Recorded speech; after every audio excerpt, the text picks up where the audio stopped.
Agad na sinimula ni Police Brigadier General Dindo Reyes, ang bagong talagang Regional Director ng Police Regional Office 1, ang inspeksyon sa iba't ibang istasyon ng pulisya sa rehiyon bilang bahagi ng kanyang direktiba para sa mas maayos na pamamahala at pagpapaigting ng serbisyo publiko.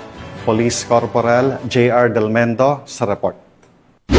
Ilang araw pa lamang ang nakakalipas mula nang maitalaga bilang bagong Acting Regional Director ng Police Regional Office 1, si Police Brigadier General Dindo R. Reyes ay puspusan na ang kanyang isinasagawang command visit sa mga police station sa lalawigan ng La Union. Una na niyang pinuntahan ang San Fernando City Police Station na pinamumunuan ng kanilang officer in charge na si Police Lieutenant Colonel Rogelio B. Miedes. Kinausap ng masinsinan ni Police Brigadier General Reyes ang mga miyembro ng nasabing istasyon at binigyang diin ang mga direktiba ng Chief PNP na si Police General Nicolas D. Toro III na nakaangkla sa kanyang 3 core pillars: swift and responsive public service, unity and morale within the ranks, and accountability and modernization. Ininspeksyon din ng nasabing opisyal ang communication system ng San Fernando City Police Station, partikular ang kanilang mga radyo, at siya mismo ang sumubok sa mga ito upang masiguro ang functionality ng mga kagamitan. Nagtungo din si Police Brigadier General Reyes sa San Juan Municipal Police Station na pinamumunuan naman ni Police Major Reynante B. Organista, OIC. Sa kanyang pagbisita sa nasabing himpilan ng pulisya, ihinayag nito ang kahalagahan ng kanilang kahandaan sa pagbibigay ng serbisyo sa mga mamamayan, lalong-lalo na ang pagresponde sa anumang insidente. Ininspeksyon din ni Police Brigadier General Reyes ang kanilang mga radyo at iba pang kagamitan na kanilang kinakailangan sa araw-araw na trabaho. Nagtapos ang kanyang inspeksyon sa pagbibigay ng kanyang direktiba kung saan sinabi niya na ang pulis ng Ilocos Region ay dapat maaasahan, malalapitan